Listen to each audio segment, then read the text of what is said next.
All right, we are back on the Andre Duke Show with Carter Smith. Carter, how are you doing? Good, man. I'm doing really well. Kids got back from a little vacation. They went down to Hilton Head for about a week, and they got back late Saturday night. So had them Sunday and Monday, and then had them again today, and hung out. Went to the pool a bunch, and just it's summertime, man. We're kicking it off. We're going to the pool as much as possible. Going to my nephew Cam's baseball games and things like that. So it's just it's been good, man. It's been a good week, a little over a week since we last hopped on here. But how about you, man? How's your week going? Doing well, just doing the T-ball thing and getting ready for summer and uh, hopefully going to be going to the pool as well. So, Sure, for sure. all right, if you want to start Yeah, it I was. off. Yeah, for sure. I was just looking through some stuff on social media today. I came across a couple different things. I don't know if you've seen them. Do you know who Tucupita Marcano is?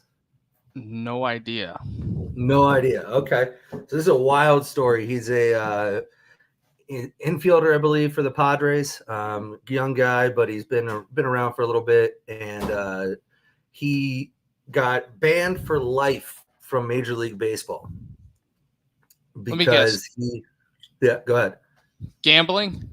Gambling, buddy. He was betting on MLB baseball, and in the investigation, they found that he had spent a little over $87,000 on gambling and MLB related bets. I think I read somewhere something like 225 bets or 2,225, something like that. You want to know the wildest part about it, though? Take a guess. Just give me a guess on how percentage wise. What percent of all those MLB bets do you think he won? Oh, probably 30%. No, 4.3%. Well, He lost over 95% of the bets he placed on the MLB. Bro, how you can't be that bad at betting. Like it's impossible. How like I'm not a good better, but shit, my guy DJ and I'll bet on Buzkashi and like Armenian soccer league and stuff, and like I at least win like 25% of that. I don't know nothing about it, but this guy is an MLB player, played baseball his whole life. You would think he would know a little bit about how to bet on the sport. So I just thought that was wild. 231 MLB related bets. He won just over 4.3%. here's the question. I don't know if it's probably in the report or the notes. Were they getting their picks from Otani's interpreter? I hope not, because Otani's interpreter had to have been better than that. Like he lost some money, but he at least won some money too. Like this guy couldn't. Like, what is he just betting his own prop bets, thinking that he's going to go out and have 3 hits every game and losing all the time? Like I don't know what he was doing, man. But, but That that was just a wild story I saw come across today. that is a unfortunate turn of events. Right. And then another one I saw. Oh, 2 more. Did you see the picture of Caleb Williams and Roma Dunze today? Do I need to Google that? You might. I'll send it to you. See if I can get you. But bro, it like if this wasn't the Bears doing like a Pride Month celebration thing, then like I don't know what the hell you're doing. These guys, like Rome, I don't think is like that. Like I don't think he's weird like that. But I think they're just trying to. But I mean, back to back, right? Like back to back, like this. Which all right, that's tough. Whatever. And then they each have one of their feet up, and they're like touching feet together. Okay, that's a little weird, but Yeah, I was like, dude, come on. What are we doing? He already has all this bad publicity because he paints his nails and he wore a dress to in a magazine or whatever. But I just thought that was crazy. And then the last thing I'll hit you with, then we can kind of get moving and grooving here. I saw Barstool Sports release their top 10 most annoying college football fan bases. oh boy. So first of all, give me what your top 5 are. Top 5 Texas A&M. They're on the list. I'm going to go with a little bit of wild card and go Mississippi State. Okay, they are not on the list, but yeah. Mississippi State, because I'm just not a cowbell guy. Don't get it. Don't want to Man, get it. you got to listen to Will Ferrell, man. We need more cowbell. It's a solid pass for your guy here. All right. I would probably go out on the limb and say annoying fan bases. I would say Ohio State's on there. Okay. I would say Michigan has to be on there. Okay. So what is that? That's 4, I think. Give me one more. I would say Notre Dame's got to be on there. Okay. So you got 3 of those 5 are on the list. Mississippi State's obviously not. But so they broke it down, and I found this interesting because I think they're missing a key one that you mentioned. But number 10 on the list, your Notre Dame Fighting Irish. And I don't really have a problem with it. I think that every fan base can be annoying. I think Notre Dame definitely has some annoying fans and some people out there that maybe are a little too pompous about what Notre Dame is and or what they have been, and thinks that that's somehow relevant 80 years later when they haven't really done a whole lot in the last 4 decades or 2 decades at least. But number 9 on the list, the Auburn Tigers, which I thought was a little interesting. I don't really know many Auburn fans to be annoyed by them, but I think, okay. Number 8, Penn State Nittany Lions. Definitely agree. Definitely agree. Definitely Creepy Valley for sure. Yeah. Number 7, your Texas A&M Aggies. I agree, for a team that's really never done anything. They do talk a lot. Number 6, Florida State Seminoles, which I don't really have an issue with their fans, but whatever. Number 5, Georgia Bulldogs. Really? Yeah, I don't get that. I think most Georgia fans I know are pretty cool. I think they are probably a little egotistical because of their recent success in the Natties, with their back-to-backs and thinking they're going to three-peat last year and things like that. Probably got a little annoying. But number 4, Clemson Tigers, which I feel like they're just on there because of Dabo. Like, Dabo is the most annoying person in the world, so yeah, I get it. Well, us being, where we live, most people in the North have contempt for Dabo. Yeah, exactly. Number 3, Tennessee Volunteers. Really? Yeah. Which I can kind of see. I know one guy who's a huge Tennessee fan, and he's at least rational about most things, but he can be kind of annoying about it. Yeah, go ahead. A little tidbit about me. I have quite a bit of family that lives in Oak Ridge, Tennessee, which is right next to Knoxville. Gotcha.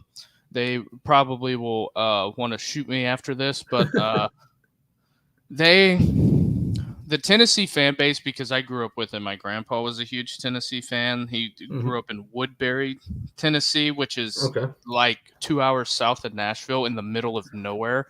And then part of the family moved up to Oak Ridge, and I have an uncle that's an usher at Neyland Stadium. Okay. And it is Tennessee all day, every day. It's not negotiable. So I can see where Tennessee's on this list. Yeah, they're definitely passionate, and sometimes passion can lead to being annoying. Number 2 on the list, Oklahoma Sooners, which I guess I don't know. I don't think they're that annoying, but I don't see how. I think this is a big slight towards Josh Heupel, the Tennessee Volunteers coach. I think this is a slight towards Heupel. I think this is a personal attack on Josh or Coach Heupel. He was a quarterback, I believe, the last time Oklahoma won a natty, which was, I believe, in the year 2000. I think this is a personal attack on Coach Heupel. He should sue him. Barstool hates Coach Heupel. We heard it here first. But no, I mean, I guess they haven't won anything since 2000 or whatever with Jason White. And I mean, they went to a natty with Sam Bradford and lost to Florida, but whatever. They didn't. Florida smashed everybody. Yeah, I was at that game. It was phenomenal. when Major Wright ran through that guy. Dude, that's still probably my favorite live moment I've ever witnessed in sports. Like he just and he have you ever seen like him talk about it? Like what he says? Yeah, and he's just like, dude, I wanted to put the fear of fucking God in that team. Like I could have gone for the ball. I probably could have picked it off, but I wanted them to know that tonight, every single play, we're gonna fucking hit you in the mouth. And I was like, oh man, this guy's not messing around. Right. Major Wright's one of my favorite players. I've actually interacted with him a bunch and talked to him a bit about that hit specifically. I'll never forget. I was talking to him and I was like, man, that hit against Oklahoma, dude, that sent chills down my spine. Like you've laid that guy out. And he was like, dude, that's nothing. He goes, go watch my high school tapes. He goes, I was laying people out every week. And yeah, Sam Bradford does blow Richie. He's still, I think he was the last first overall pick that got a huge deal. Crazy contract, right? What a time. It was 6 years, $78 million is what Bradford got, and like 48 of it was guaranteed. Because I remember that. Yeah. Because I remember getting in heavy debates with people about who was going to be a better NFL quarterback, which on looking back at it, hindsight, we were both wrong because Tebow wasn't good and neither was Sam Bradford. Yeah. And yeah, I mean, Tebow won a playoff game. I don't know if Bradford ever did. So against the Steelers because Ike Taylor is horrendous. Yep, that's true. But all right, so now we're down to number 1 on the list. 2 of the teams that you had on your top 5 have not been said. One of them is number 1. Which one do you think it is? Oh, it's got to be Ohio State. No. Really? It's the Michigan Wolverines. The cheaters up north. Wow. Yeah, the cheaters up north, man. They are the most annoying fan base in college football, according to Barstool, which I think is a pretty interesting piece of that because Barstool's owned and operated by a self-proclaimed Michigan man. Right. But I think it has to be a little bit of recency bias with how annoying that fan base has been about Connor Stallions and all the different things going on, and then they go on and go 15-0 and win a national title, and they're just pretty insufferable right now. But I was very surprised Ohio State was not on the list. I grew up in Columbus, been an Ohio State fan at times. I know how annoying that fan base is, and they are definitely worthy of being in the top 10. All right, I just seen your Caleb Williams Roma Dunze picture. Not to change the subject too much. I'm out. I'm out on the Chicago Bears. Yep. Yeah. Yeah. But so the Michigan fans were not as bad when Ohio State was completely dominating them every year. They were at least. What were they going to say? They were at least pretty, mild mannered, but people that are living in a fantasy land. It's like that Rodney Dangerfield movie back in the 80s when he goes back to college and the professor is like giving them a breakdown of what they need to build a building in modern day, the 1985, we'll just call it. And Dangerfield steps up and says, he runs down the laundry list of you got to grease the local politicians, you got to grease the zoning board, you got to throw the carpenter something, and if you want to pour any concrete, you got to talk to the Teamsters, and then the professor says, I don't know how you do business, but with mafia payoffs are not how the real business world works, blah, blah, blah, blah, blah. And the guy says, so where are we going to build this, factory? And Dangerfield just shouts out Fantasyland.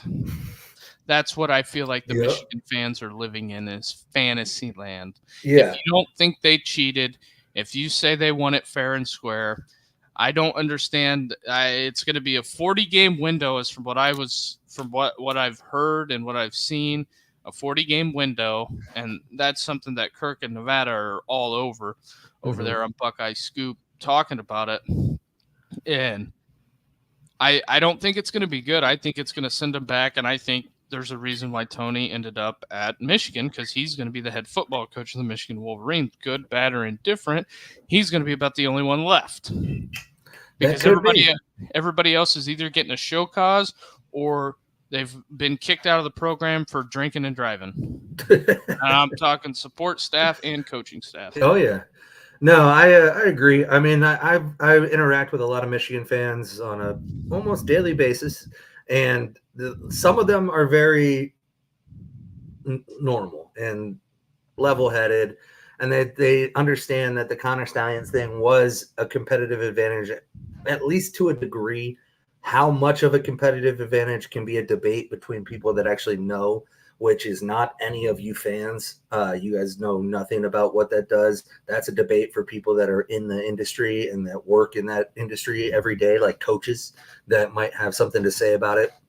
But beyond just that, I interact with a lot of delusional Michigan fans, and not even delusional about the scandal and all this stuff. I mean, they all have their own level of delusion about that, but they're delusional in that they honestly believe 10-2 this year is the floor, and that 16-0 is the ceiling. It's like, no, you guys could definitely go 9-3, maybe even 8-4. I'm not saying it's going to happen, but your ceiling is 10-2, maybe 11-1. Well, they're really not living in reality if they think they have a chance against Texas. No, I mean, they have 3 very losable games: Texas, Oregon, Ohio State. To tell me that you're going to win 2 of those or even all 3 of those, all right, you guys lost 85 super seniors, half your coaching staff, have a first-time head coach with a quarterback that can't throw the ball. I don't see how this is going to go well. Exactly. But regardless, that's where they're at. But yeah, that's I mean, that's the most annoying fan base in college football right now, and I think it's earned.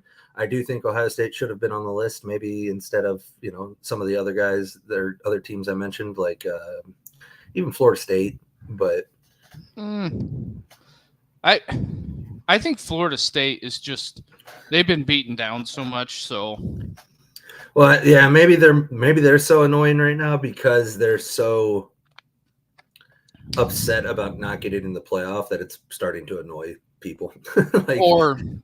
Or how about you go out in a bowl game and maybe show some signs of life and not get beat by like 60-0 by Georgia? Yeah, exactly. But yeah, that's just a little bit of stuff I saw around the internet today to just start us off and get things going. 2 side notes. Cleveland, Delonte West got arrested again, and I don't know if you had seen him. He's not doing good at all. I haven't seen him in a while. Like, I saw a video surface of him a couple years back, and I mean, he just drugs really fucked that guy up. I mean, he looks like a prototypical crackhead on the street, which is sad. He was a good basketball player, had an opportunity to parlay his success in the NBA into a life that not many people have the opportunity to do. And so it's really sad to see somebody like that fall like that and go down the way that he has. I don't know exactly. I saw something pop up on my phone about Delonte West arrested and charged. I didn't see what it was for, but it's a sad thing, man. And I think LeBron's talked about it before, about how he's reached out to and tried to help him and things like that. But he has a lot of people that he interacted with and played with, and I don't know how their relationship ended. Maybe he kind of screwed some people over, and so they don't care to help him. But you would think a former NBA player, even I mean, he was a starter for a few years. He was a guy that made good money. You would think somebody like that would have a support system from just former players that he played with to try to help him through and not fall into kind of what he's done. Which is, I don't know, man. I don't know exactly what he's done. I know, but just from the looks of it, I can tell it's a lot of drugs. Yeah. So hopefully he turns it around and turns into a success story and gets where he needs to go. That's the hope. And I think at one point after that video kind of came out about him Mark Cuban helped him. Yeah, he did. He did get some help, and they thought that he was going to get back on track. But that's the thing with addiction, man. You can get better temporarily and then fall right back into it within a day. I had a cousin of mine that was dealt with an addiction for a lot of her teenage to early 20 years, and she would go to rehab and she would go to halfway houses and she would get clean for a while, and then something would happen or just wrong situation where she would get back into it and ended up costing her life. And so that's never the way you want to see somebody go, no matter if they're an NBA player, or your cousin, or just some random person you don't know. You hate to see somebody struggle with stuff like that, and it's very hard on the family, and it's very hard on the individual. And so, I hope for the best. I'm hopeful that he can get help and get kind of his life back on track. He's not a young man anymore. He's getting a little older, and that stuff will kill you real quick. And some of the things I seen on the internet today, I seen a video of the Masvidal Diaz press conference. I don't know how close you follow MMA, but if you know anything about those guys, you pretty much know how it was going to end. Ended up in a big melee. Yeah, that's I don't follow it closely. I've been trying to follow it a little bit more because I do enjoy, like, every time I've watched a fight or things like that. Like, I always like it. I just haven't gotten into it, and I guess it's not marketed towards me specifically, or it's not marketed on channels that I'm plugged into, so I don't see it all the time. I think it's for some boxing match that they're doing. Yeah. A big. Oh, okay. And I'm sure Dana White seen that and was probably like, I like those guys, but I'm glad it's not a UFC press conference. Yeah. And I don't know. Sometimes I think Dana likes when the press conferences go crazy because you get a bunch of views and you get all kinds of people interested. And yeah, it's good for business. That's why Conor McGregor was so successful. And he would always just spout off, who the fuck is this guy? Yeah. Right? Yeah. So, McGregor was always good for that. And then the last note I got for the day is Danny Hurley getting pursued by the Lakers. Yeah, dude. That's that's interesting. I understand why the Lakers would look at that. He's obviously been uber successful in college. He's the probably best basketball coach in college basketball. He's won back-to-back national titles. I don't see why you wouldn't entertain it if you're the Lakers. I definitely don't see why you wouldn't entertain it if you're Danny Hurley, because I believe he's been pretty open and honest about his ambition to eventually coach in the NBA. So a program, or I guess an organization like the Lakers, with as much history and financial backing and limelight as there is in the NBA, would be a premier spot to go.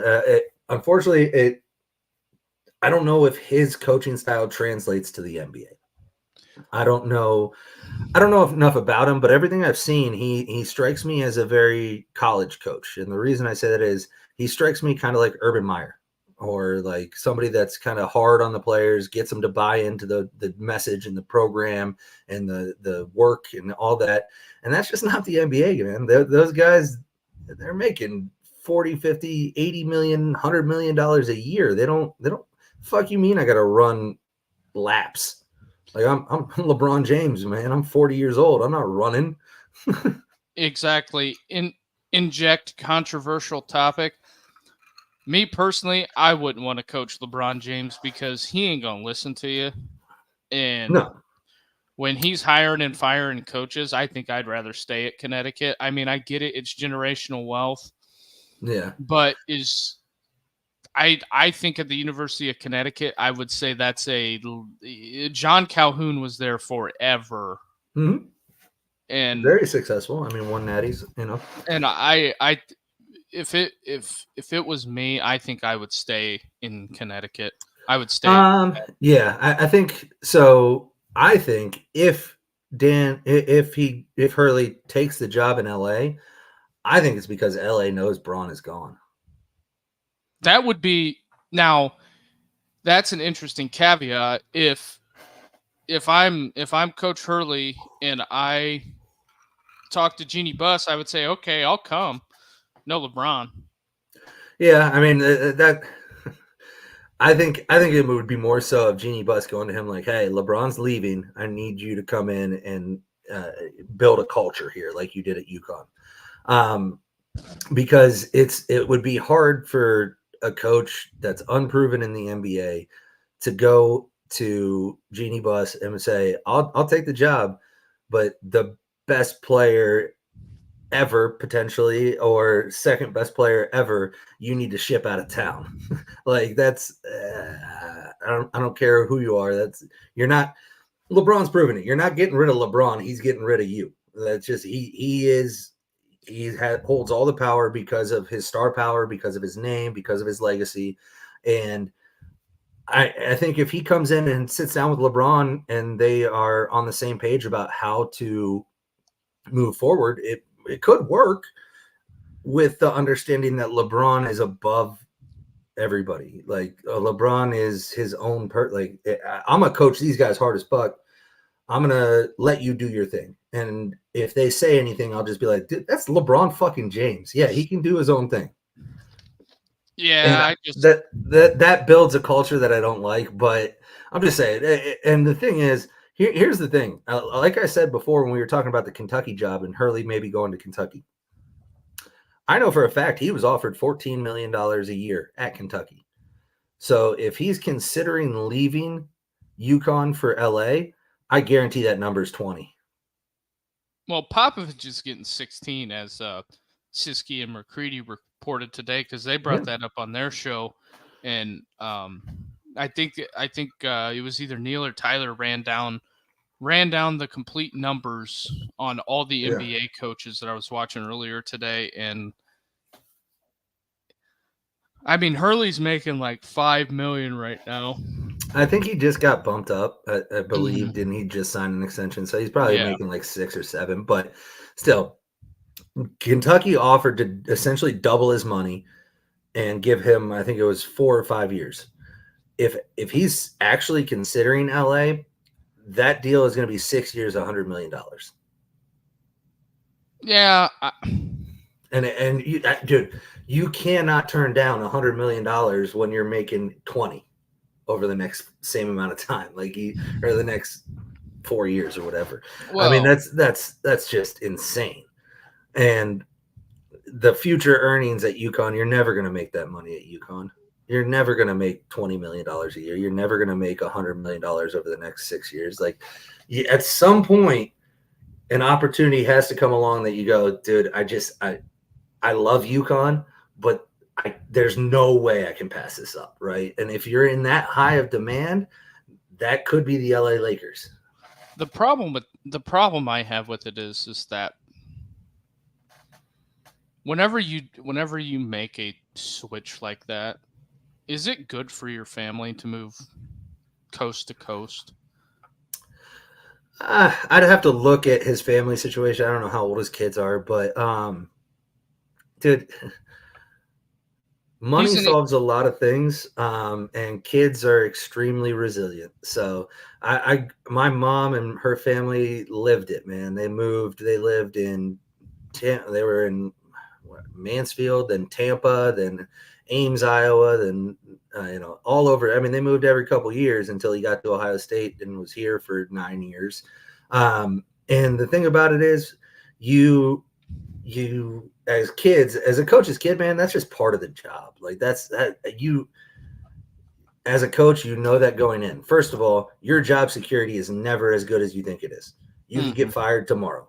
So you have to be ready to move at all times. Second of all, when opportunity comes, you have to be willing to uproot your family and take it. Otherwise, you're never going to continue to climb to achieve the level of success that you want. And he is a very ambitious young coach. He wants to be an NBA coach eventually. LA is not the worst place. You can move to, Calabasas with the Jenners and the Kardashians and send your kid to private school or whatever. You're making $20 million a year. You're good. Yeah, I guess that's a way to look at it. But But it's always hard to move your family. I understand that my brother didn't take the Alabama job because of that exact reason. And, sometimes it works, sometimes it doesn't. Mm-hmm. Also, a futures bet, I took Kyrie to win Finals MVP. That's ballsy. That's ballsy because they're going to give it to Luka if they win. So, I don't know if Kyrie balls out. I guess we'll never know. No, Kyrie's a baller now. I mean, I watched him win Cleveland a championship with LeBron's help. But anyways, let's get to some college football stuff. We've been talking about a lot of other stuff here. Let's get to the meat and potatoes. Okay, we will start out. I was seeing some publications putting out there that the ACC is, it's on life support. I think it's between them and the Big 12 on who flinches first, because the SEC and Big 10 are going to take the pick of the litter, and then whatever's left is going to the Big 12. I don't know what they're doing out there, out west with the pack, whatever it is. The pack Deuce. 2-pack of ass. Exactly. The Clemson Tigers and Florida State Seminoles, I read some things that they could possibly making moves to the Big Ten. How? I think that's definitely a possibility. I don't know. I'm still waiting because I keep seeing court motions and court filings and lawsuits and back and forth. ACC, Florida State, Clemson joins. All this stuff going on. I've still yet to see anything that tells me how they're getting out of it, because they're gonna. I know the latest thing is that they're going to try to prove that being a member of the ACC has prohibited them from earning more revenue, which part of the grant of rights is that the ACC has to do things to put them in position to be competitive. And they're going to try to prove that the ACC has not done those things. That's all well and good. Sounds great. Hopefully, for the case of everybody, hopefully that works, because I think the ACC needs... I don't think they necessarily need to be dismantled. I think they need to renegotiate their grant of rights with every school, and I think they need to renegotiate their TV deals with ESPN and just be like, listen, yesterday's price wasn't today's price, so it's time to fix this, or we're going to lose it all. Well, I think the ACC is in a precarious situation because me just spitballing off the top of my head, I could see the Big Ten taking Notre Dame, Florida State, Clemson, and Louisville. I don't think they'll ever take Louisville. The reason I don't is Louisville is a shitty school, and the Big Ten still has this. Yeah, I guess on the academic minded, like it's changing now with people like Ross Bjork coming in and kind of pushing the athletic side of things. But you're gonna, I promise you, they'll take 4 schools. Don't you say Virginia? No. They'll take Florida State, who is on the border academically. It's a decent academic school, so they'll probably allow that. They'll take Clemson. They'll take Notre Dame for sure. That's prestigious. And then they'll take North Carolina. I would think they would take Louisville, because I don't think you get North Carolina without Duke. I think they're packaged together. All right, take Duke too. Who cares? Well, if you get Duke and North Carolina, now Big Ten is like basketball country. Like Duke, Big Ten, or Duke, North Carolina, Notre Dame, Florida State. Yeah, the ones that I'd heard are Notre Dame's obviously been talked about for years and years and years. And they don't have any ties to the ACC that would prevent them from joining like the other schools do. But Notre Dame is not going to join a conference anytime soon. Maybe 5 years down the road, I think, until they get pressured into it, which if Florida State some of these ACC schools get out of the grant of rights and go join the SEC and Big Ten, that's going to put a lot of pressure on Notre Dame to join the conference because they're going to be the odd man out, and they already are getting hit with not being provided the same opportunities in the playoffs and things like that. And the more this goes to a 2-league super or 2-conference super league, the more Notre Dame's going to have to join one of them to do it. And the Big Ten's the only one that makes sense. Well, whenever I go through it in my mind, I feel like Notre Dame could stay independent, but I think Greg Sankey and the powers to be at the Big Ten could be like, okay, this might cost us a little bit of money, and it might piss off some Notre Dame fans, but no SEC opponents, no Big Ten opponents. And that would be really the nail in the coffin for Notre Dame that would force them to join if they did that. The problem you're going to have with doing that as the Big Ten, the SEC could do it and nobody would give a fuck.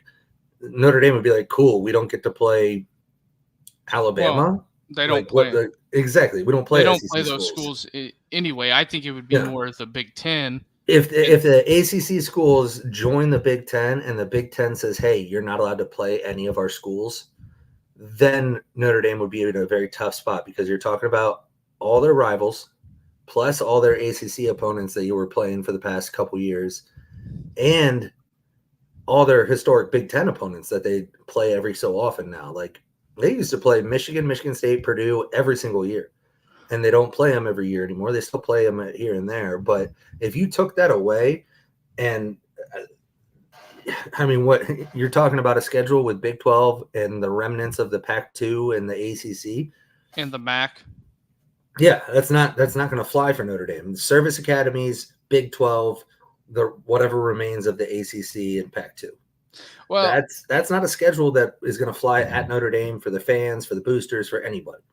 So that's one thing that could definitely push them into a conference. And I look at this as on the ACC side of things, what do those schools that have really no ties to anybody that are like middle of the road, like NC State, Pitt, Virginia, that aren't a powerhouse in one sport, but they're not, well, Virginia's dog water at football, but yeah, Virginia Tech, Virginia, Pitt, NC State, and Syracuse. I look at those, some of the old Big East schools. Yeah. The Big Ten doesn't want Syracuse. No, they don't. They don't. They don't. Those schools, I think. Yeah, go ahead. So does Syracuse end up in the MAC? No, I think you're going to have ultimately 3 conferences. I mean, there'll be other smaller conferences, but I think it's going to be. If you look at what the Big 12 has done, they've positioned themselves to be essentially a basketball conference with a football presence. If the ACC gets blown up and the football schools go to the Big Ten and SEC, then the basketball schools, which your North Carolina's, Duke's, Virginia's, those ones, Syracuse, they're going to either join the Big 12 and become the basketball conference or recreate the Big East with some of the other Big East schools that don't have football. Well, I'd look at it in all the schools that the Big Ten and SEC don't want. The Big 12 is going to get stuck with regardless. And yeah, but the thing is like that's still a step up for them. Like that's still a good business deal for the Big 12. Like you mean to tell me we get Syracuse, which gives us part of New York, we get Virginia, which gives us DC, Virginia, the DMV, and we get North Carolina and Duke? Hell yeah, we'll take Pitt. We'll take fucking Virginia Tech. We'll take all your shitty schools if we can get the ones that we want. But that is the contingent of that you get Duke and North Carolina. But yeah, I think that all could change. But something here geographically has to give. I've seen some things out there in 18 months that this is going to get completely blown up again, and then it's going to get recategorized geographically, and everything's going to go back kind of sort of to what it was.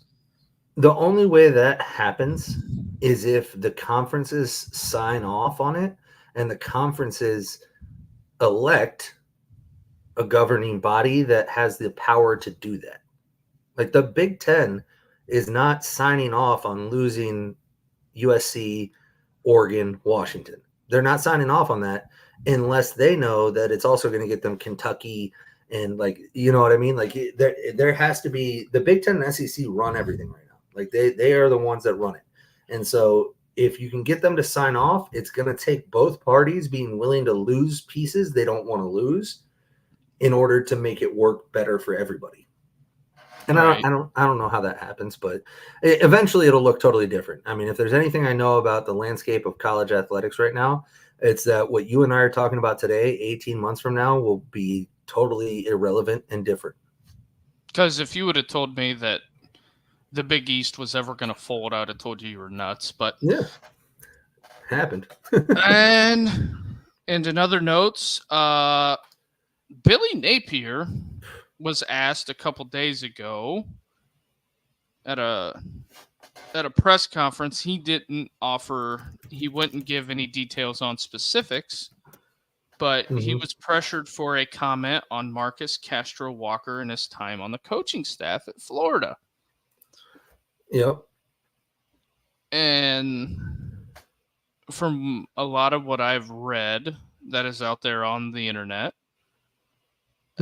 I know you got to take it with a grain of salt, but I've seen some legal documents on the Rashada side, and Walker, the player personnel guy, is all over those notes. Yeah, because he was the director of player engagement and NIL. Yeah, so which is interesting. I mean, I know a lot of programs have people that are in charge of, you know, kind of being the middleman or whatever, but the fact that at least from what I've read, his title included the word NIL as like director of player engagement and NIL is interesting, because like you're not supposed to, as a university employee, really be getting involved in NIL talks directly. That's supposed to be done by the collectives, and you're just sitting there going, I don't know, we'll get you some money. And obviously that's not what's happening. Everybody knows that's not what's happening.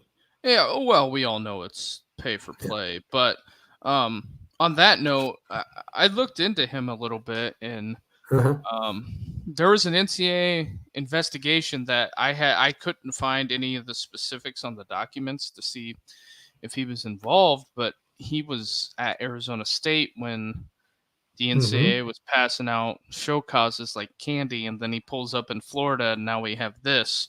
So I don't know. The court filing I do know is public. So it wasn't, you know, the last time we talked, we thought maybe, you know, somebody from Florida put this out to start the narrative early, but the court filing is public. So yeah, it looks to me, and looking into him, yeah, he was at Arizona State kind of when some shady things were going on.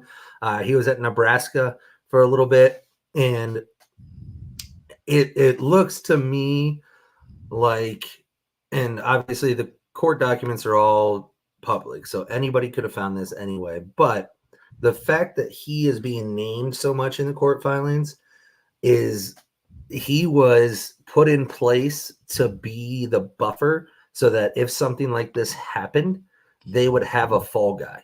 They would have somebody that could pin it on and be like, no, but Billy never knew anything. That was him. And he's gone, and we're good. Everything's good here. We fixed the problem. Right? It's like, I mean, not Connor Stallions because he was doing the cheating directly, but it's kind of like Connor Stallions. Like, oh, Jim Harbaugh didn't ever meet with Connor Stallions or know anything about it. It's like, okay, well, he did, but that's so right. organizations in general do this all the time. And college football programs have gotten really good at it, where they need layers of insulation so that the top guy is insulated from whatever happens. So it's the same thing that started happening at Ohio State after Tressel got fired, where, all right, now I can't know anything about anything. It's got to be handled through other people. They're in the building, so do I talk to them? I don't know. I might talk to them, but did I talk to them about that? Nobody knows. It's not in an email. So it's just a good way to insulate yourself. And I also think Penn State, when it comes to state-ran universities, kind of shot the email thing because they keep them all. But that's a different conversation for another day up there at the Creepy Valley. Another side note. So I'll give you a conclusion on the Billy Napier thing. It's going to be a wait and see, but is Florida going to be better? Yes. Is the record going to reflect it? Probably not. Is Billy on the chopping block? Yes. If he survives this season, I'll be shocked. But for the person that commented on our video, I don't like to give these people any pub, but saying they're going to win 9-10 games, put down the crack pipe, okay? Put it down. Not good for anybody. I will take that bet. You set the over under at 9.5. I will take the under against you, whatever amount. I don't care. Like, get out of here. There's no way they win 9 games, 10 games, anything like that. Let's be real.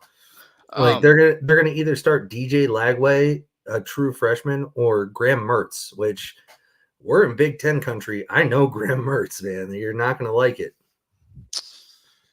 Evidence of last year, Utah v. Florida. But anyway, moving on. Yeah. There is a Sports Illustrated article out there. I'll have to send it to you, Carter, so you can read it. And reported on the Coach JB show. Got to give people that. Their pub. Love Coach JB. They have got some information that Shiloh Sanders has a torn labrum and could be out 6 to 8 months. Huh. That's interesting. That's interesting given the recent headlines and things like that. With the bankruptcy, and then obviously what he, is going through as far as owing that security guard $12 million. But yes, having a torn labrum will make it really difficult to pay that money back. Yeah, so I would think that might be a catalyst on perhaps the bankruptcy. But yeah, moving on to the topic du jour, the headline topic. We ran it a little late, but kind of delayed getting this episode out. But Notre Dame fans, listen. I am very tapped in when it comes to SEC country, and you guys can comment and say we don't know anything, but here's the nugget. Deuce Knight is going to flip to Ole Miss. It's going to happen. May not be today, may not be tomorrow, but he is going to flip to Ole Miss. That's a bold statement, and I hope you're wrong. But I said it. We said it when Dallas Golden committed, and we talked about Deuce Knight. I didn't like some of the things he was saying. I thought he was a strong commit. I thought that based off what I had read and what I had heard, that he was all in. He was doing a lot of recruiting to improve the class at Notre Dame. But there was always that feeling of like, I just want to stay home. I want to go to Ole Miss. I want to go have a private jet like Jackson Dart does. I want to go play for Lane Kiffin.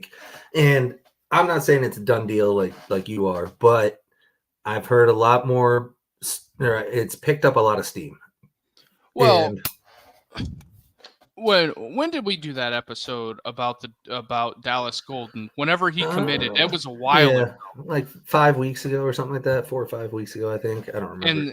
And I had brought it up because when we were going through the recruiting, when we were talking behind the scenes, I said, I'm going to ask about these certain kids. And I came back to you and I said, he was the question mark. Yeah. Yeah. And the various people that I had talked to had said that is the question mark because it could say committed, but yeah. Well, that could change. yeah, and we said it on the show, and we reiterated it not too long ago. This class is very large for where we are at this point in the recruiting cycle. I think it's at like 23, 24 kids already, and you're not going to sign all of them. Now, I was very adamant in the ones that you need to sign are very they're all good players, but there's a handful of kids that you really need to sign, and Deuce Knight is absolutely number one on that list. And it's not because I think Deuce Knight's a phenomenal player. I think he could be a really great college quarterback. I think Deuce Knight is somewhat of the glue that holds this class together because of how strongly he was recruiting other kids to come to Notre Dame with him. Dallas Golden is a prime example. Dallas Golden mentioned it in his announcement that part of the reason he chose Notre Dame was because Deuce was so influential in his recruitment. So if you lose Deuce, which again, I'm saying if, I'm not saying he's gone. So Notre Dame fans, settle down Just a minute. Come at me. I want the No, smoke. not even that. Just settle down a minute. There's a chance he's going to flip to Ole Miss. There's a chance, a strong chance. I'd probably put it at about 50-50 right now. But if he flips, I'm worried about who else is going to flip because of that. Now, I did ask that. That was a follow-up question that I asked a couple of people, and they told me that it's not going to completely wreck the class, but you might lose one or two kids. But the problem is I think you're going to lose two kids, and I think that Notre Dame got completely played on this deal. On three wrote an article about how there's a positive relationship there, and what really caught my attention is that he took an unofficial visit in the spring, right before the dead period or something like that. When he took that visit, I'm like, okay, that is not a visit, that is a meeting. Yeah. That is a meeting. So here are the for sure. Here are the kids that I think you could lose because of this. Obviously, you would lose Deuce Knight, who's the number, what we'll call it, 8 quarterback in the country, or top 5 in some. But I think Deuce Knight is one that you could, if he flips, obviously you're losing him. The other two that I think would be huge losses, and probably the two that you can't lose if you're going to lose other people, are Dallas Golden, obviously the defensive back who's from Florida. And I think that's the one, if there's one, that is most likely to flip because of Deuce leaving. If he leaves. And the other one is Justin Thomas, who's the running back out of Tampa. So Dallas Golden and Justin Thomas are both from Tampa, Southern kids, great relationships with Deuce Knight. Deuce was instrumental in their recruiting. So I think but those are all top 100 kids. They're all, Justin Thomas isn't top 100, but he's close. But top 100 kids, 4 stars, like those are your 3 of your bigger recruits right now. And if you lose all 3 of them, this class is still solid. You still have a lot of people that are really good, but you're losing a starting caliber quarterback, a starting defensive back, and a starting running back. Now, not starting true freshmen, but those are 3 major positions that round out your class. Like you could lose some auxiliary stuff. Like if you lose an offensive lineman, and you can go get another offensive lineman. But if you lose a quarterback who's top 10, top 5 in the country, there's not many like that out there to go get. You know what I mean? And I think this is where it ties into fandom and reality, and the people that I talk to wouldn't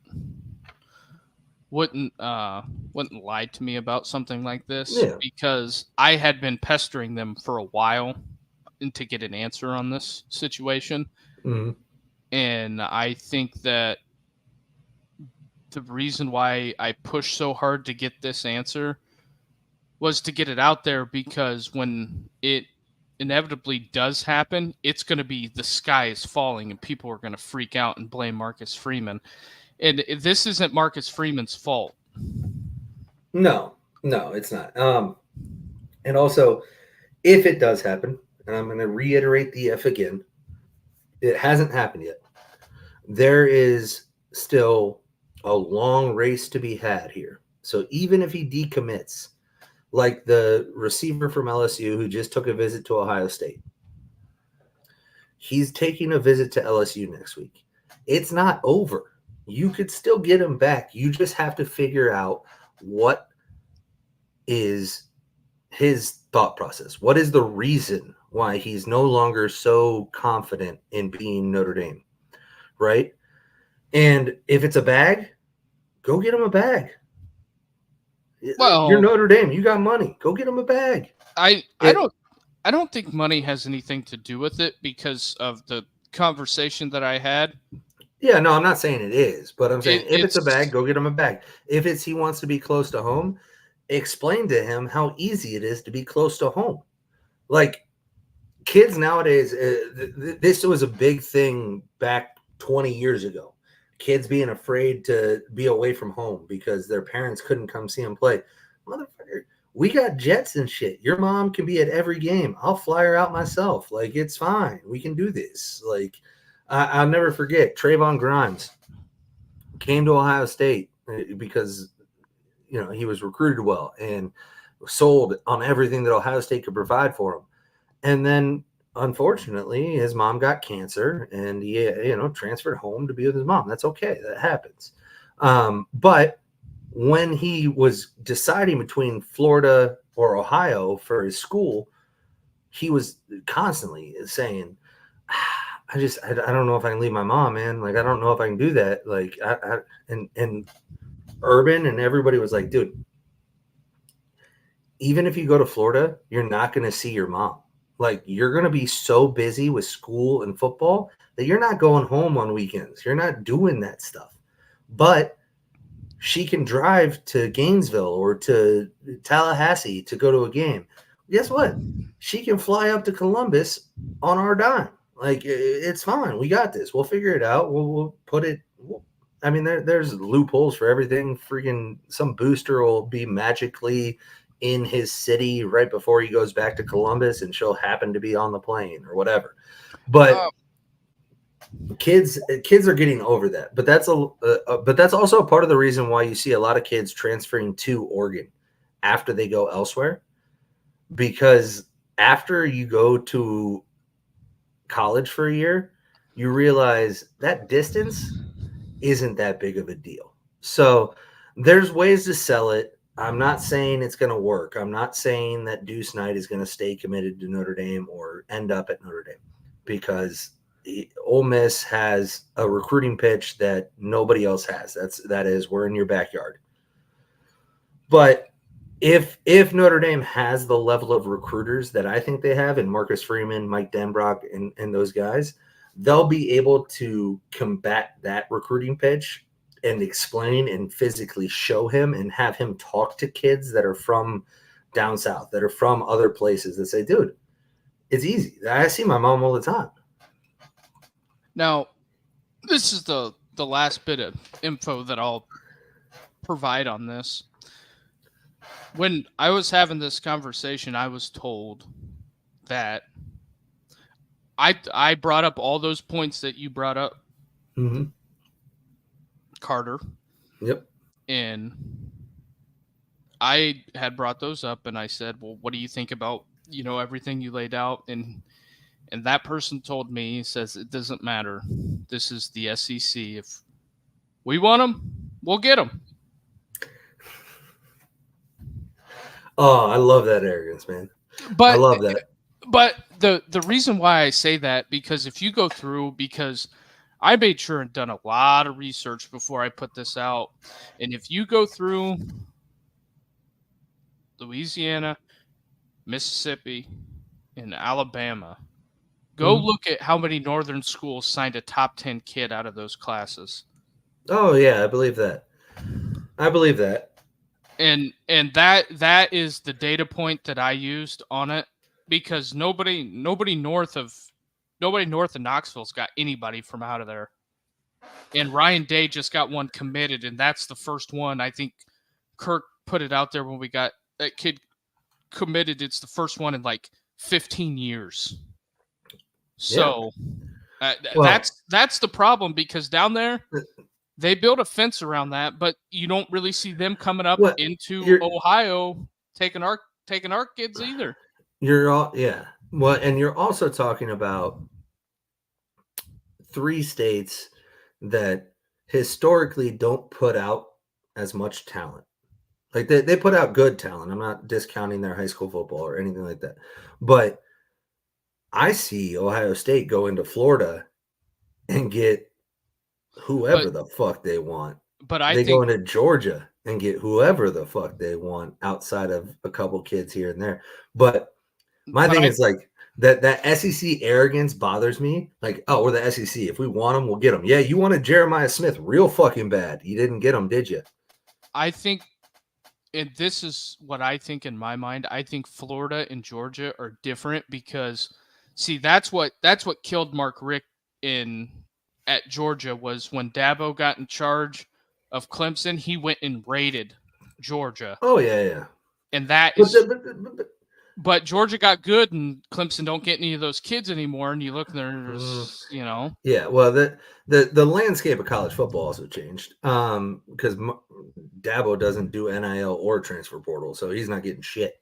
But at the same time, Mark Richt had the number 1 class more often than he didn't, or not top 5. Like, I mean, he was getting who he wanted. He just was not producing on the field.